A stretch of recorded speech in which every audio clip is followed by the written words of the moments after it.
नमस्कार, मैं हूं आपके साथ रचना तिवारी। आइए नजर डालते हैं फटाफट खबरों की ओर।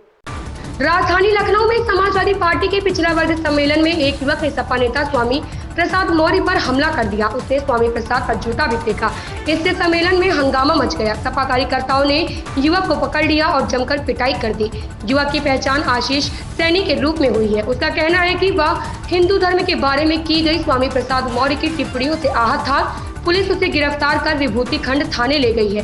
हमला करने वाला युवक वकील के वेशभूषा में था। इस हमले पर सपा अध्यक्ष अखिलेश यादव ने कहा कि जितने भी इस तरह के मसले हो रहे हैं उसमें बीजेपी शामिल है। सुप्रीम कोर्ट ने सोमवार को कहा कि वह देश में अलग अलग जगहों पर तैनात सरकारी अधिकारियों को समन भेजने के लिए जल्द ही गाइडलाइंस निर्धारित करेगी। Chief justice DY Chandrachud, justice JB Pardiwala और जस्टिस मनोज मिश्रा की बेंच ने कहा कि बकाया केसेस और अंतिम निर्णय में अवमानना के मामलों से निपटने के लिए अलग नियम होने चाहिए। पीठ ने कहा कि जिन केसों में फैसला नहीं हुआ है उनमें अधिकारियों के एफिडेविट ही काफी होंगे, लेकिन कोर्ट का आदेश न मानने पर जो अवमानना के मामले होंगे उनमें अफसरों की मौजूदगी जरूरी होगी।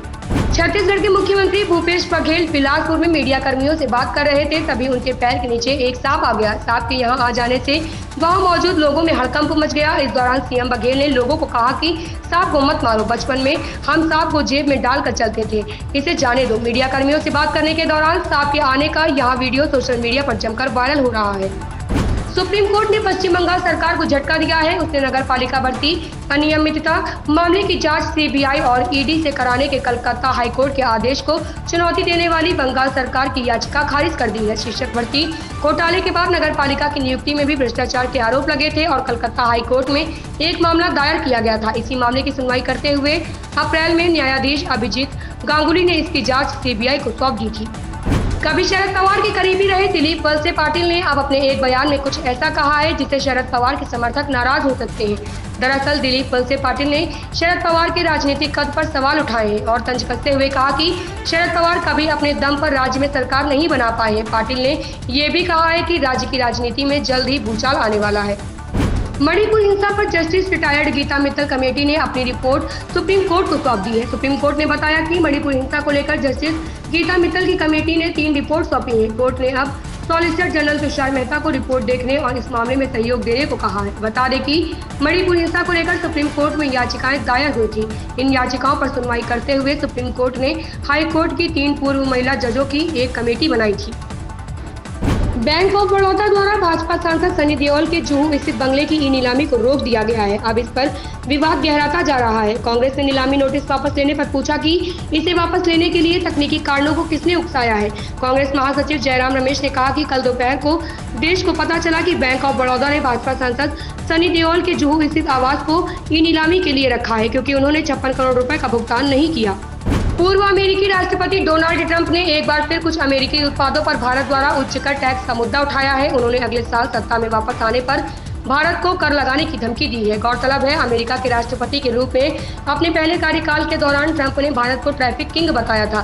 साल 2019 की मई में भारत की सामान्यीकृत प्राथमिकता प्रणाली जीएसपी को यह कहते हुए समाप्त कर दिया था कि भारत ने संयुक्त राज्य अमेरिका को अपने बाजारों तक न्याय संगत और उचित पहुँच नहीं दी। मुख्यमंत्री शिवराज सिंह चौहान ने भोपाल के भेल स्थित महात्मा गांधी स्कूल परिसर में आयोजित रोजगार मेले में नवनियुक्त शिक्षकों को नियुक्ति बधाई पत्र प्रदान किए। इस दौरान अपने संबोधन में सीएम ने कहा कि शिक्षक की नौकरी साधारण नहीं है। शिक्षक आने वाली पीढ़ियों के भविष्य को गढ़ने वाले हैं। आप इंसान बनाने वाले हैं, ये आप सभी ध्यान रखना। शिक्षक का अर्थ है कि सविद्या या विमुक्ति।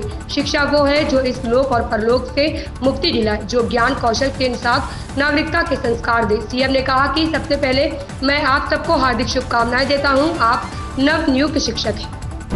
पाकिस्तान से इंडिया पहुंची सीमा हैदर आज जाना माना नाम बन चुकी हैं। 22 साल के सचिन के लिए सरहद पार आने की उनकी कहानी किसी को असली लगी तो किसी को नकली। बहरहाल सीमा हैदर के दिल में सचिन के लिए प्यार की पंखुड़ियां कैसे फूटी, इसे फिल्म कराची टू नोएडा में दिखाया जाएगा। फिल्म की थीम सॉन्ग आउट हो चुका है। कराची टू नोएडा फिल्म की थीम सॉन्ग है चल पड़े हम। गाने को प्रीति सरोज ने आवाज दी है। फिल्म में फरहीन फलक सीमा हैदर के रोल में नजर आएंगी। रिपोर्ट्स के अनुसार चल पड़े हमको 500 से ज्यादा म्यूजिक प्लेटफॉर्म्स पर रिलीज किया गया है।